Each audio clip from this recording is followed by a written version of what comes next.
শ্ৰদ্ধেয় ৰাইজ, মই আপোনালোকক এটা কথা সুধিব খুজিছোঁ, বিজেপি চৰকাৰৰ দিনত কেনেকুৱা লাগিছে?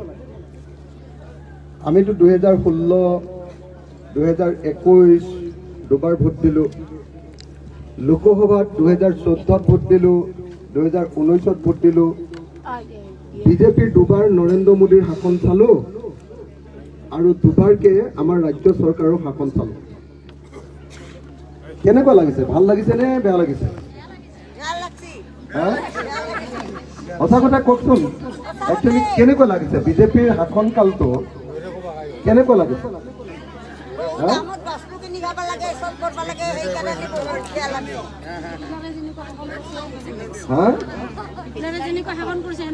মানে এনেকুৱা লগা নাইনে যে অসমখন যেন চৰকাৰ নহয়, এজন গুণ্ডাই শাসন কৰিছে, তেনেকুৱা লাগিছে নে নাই বাৰু?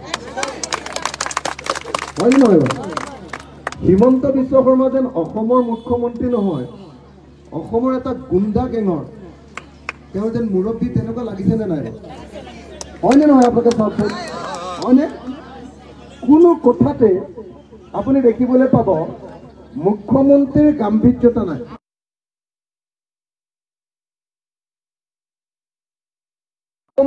তো তেতিয়াহ'লে নিজে তেওঁ OCও, নিজে তেওঁ SPও, নিজে তেওঁ DGPও, নিজে তেওঁ মেজিষ্ট্ৰেটো, নিজে তেওঁ মুখ্যমন্ত্ৰীও কৈ দিয়ে বোলে মইহে ভূপেন বৰাক গ্ৰেপ্তাৰ নকৰাকৈ আছো, দৰকাৰ হ'লে গ্ৰেপ্তাৰ কৰিম।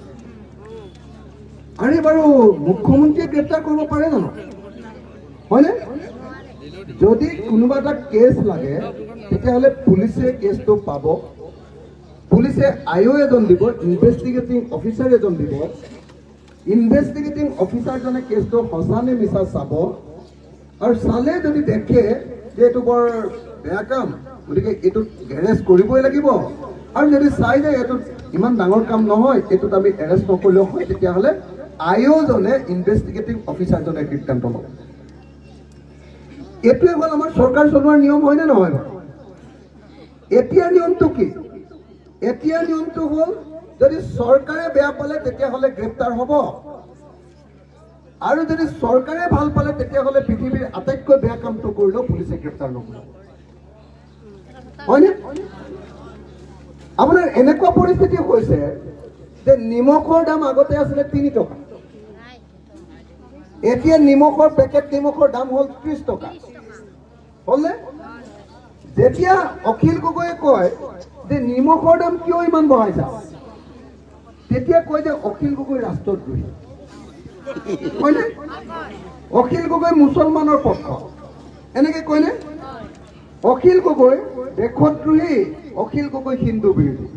মই না হিন্দুৰ কথা কৈছো, না মই মুছলমানৰ কথা কৈছো, মই কৈছো যে আমি 3 টকাত নিমখ খাই আছিলো, বিজেপি চৰকাৰৰ দিনত 30 টকা কৰি দিলে, 1 কেজি নিমখৰ দাম 27 টকা বঢ়াই দিলে। কেনেকে আমি চলিম? 3 টকাৰ পৰা 27 টকা পৃথিৱীৰ কোনোবা দেশত বস্তুৰ দাম বাঢ়ে নেকি? এই কথাটো কৈ দিয়াৰ লগে লগে মোৰ ওচৰত গৈ পুলিচ উপস্থিত হ'ব, মোক গ্ৰেপ্তাৰ কৰিব। সৰু সুৰা কেছতো গ্ৰেপ্তাৰ নকৰে, মোক ৰাষ্ট্ৰদ্ৰোহত গ্ৰেপ্তাৰ কৰিব। হয়নে? মই আকৌ কৈছিলো নিমখৰ কথা, মোক আকৌ ৰাষ্ট্ৰদ্ৰোহী বনাই। হয়নে নহয় বাৰু? আপোনালোকে কওকচোন। তো এই বিজেপি চৰকাৰ অহাৰ সময়ত আপোনালোকে দেখিছে 5 বছৰৰ ভিতৰত মোক অকলে 3 বছৰ জেলত ৰাখিছে। জানেনে নাই আপোনালোকে? 5 বছৰত 3 বছৰ জেলত ৰাখিছে। তাৰমানে কেলে? বিজেপিয়ে ভাবিছে এটা নিয়ম আছে নে নাই অসমীয়া, মানে যে বিয়াৰ দিনা প্ৰথম ৰাতিয়ে মানে মেকুৰীটোক যদি জোৰকে মাৰি দিয়ে তেতিয়াহ'লে ঘৈণীয়েকে বিৰাট ভয় খায়। বুজিছেনে নাই? অসমত আটাইতকৈ হুলস্থুল কৰি থকা মানুহটো ময়ে। গতিকে বিজেপি আহিয়ে প্ৰথমতে মোক NSA নেশ্যনেল ছিকিউৰিটি এক্ট লগাই 6 মাহৰ কাৰণে ডিব্ৰুগড় জেলত ভৰাইছে। অখিল গগৈকে যদি ভৰাই দিছে আমি ক'ত আৰু? মানুহ চবত ভয়ত তত নাই, হয়নে নহয়? মানুহে আনকি ফেচবুকতো যদি বিজেপি চৰকাৰৰ বিৰুদ্ধে লিখে, ফেচবুকতো যদি লিখে, পুলিচে মাতি নিয়ে, ফেচবুকটো বন্ধ কৰিবলৈ দিয়ে, নহ'লে জেলত পঠিয়াই। আমাৰ গোটেই অসমৰ মানুহবিলাকৰ মুখবিলাক চিলাই কৰি দিছে নে নাই বিজেপি চৰকাৰে?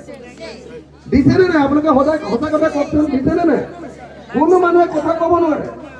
পলাশবাৰীত গোটেই মাটি অসমীয়া মানুহৰ মাটি বাহিৰৰ মানুহক বিক্ৰী কৰি শেষ কৰি দিছে হয়নে নহয় একদম 2 নম্বৰী কৰি পলাশবাৰী ছয়গাঁও মিৰ্জা কুকুৰমৰাৰ অসমীয়া মানুহৰ মাটি জোৰ কৰি কেইটামান দালালে 2 নম্বৰী কৰি বহুত দালাল গাঁৱে ভূঞে মেলি দি চাৰিওফালে মাটিগাল গোটেইগাল দখল কৰি এফালৰ পৰা ব্লেকমেইল কৰি চব অসমীয়া মানুহৰ মাটি এফালৰ পৰা বাহিৰৰ মানুহবিলাকক দিয়ে দিছেনে নাই এইটোৰ বিৰুদ্ধে আপুনি এটা বাক্য কওক আপোনালোকক আলফা কেছত ফচাই দিব